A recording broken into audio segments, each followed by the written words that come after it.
এই কেকের ডেকোরেশন ভিডিওটা আমি করেছিলাম এখন থেকে বেশ কিছুদিন আগে। এই কেকটা অর্ডার করেছিলাম আমার এক আন্টি ওনার অফিসের বসের জন্য।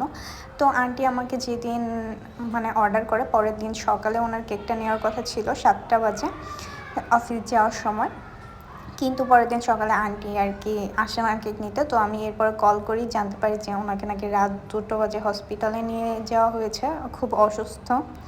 পরে ভাবলাম যে কি আর করার, কেকটা হয়তো অন্য কোথাও সেল দিতে হবে বা নিজেদেরই খেয়ে নিতে হবে। কিন্তু পরে আন্টির বোন আর কি আমাকে কল করে বলে যে তুমি যে কেকটা বানিয়েছো ওটা তাহলে আমি আমার ভাগ্নিকে পাঠিয়ে দিচ্ছি, ওর কাছে দিয়ে দাও। পরে কেকটা আমি ওকেই দিয়ে দিই। এরপর আন্টি সুস্থ হয়ে আসার পরে ওনার বসের জন্য নেক্সট টাইম আমার আরেকটা কেক বানাতে হয়, যেহেতু এইটা ওনারা নিয়ে ওনার মেয়ে নিয়ে নিয়েছিল খাওয়ার জন্য।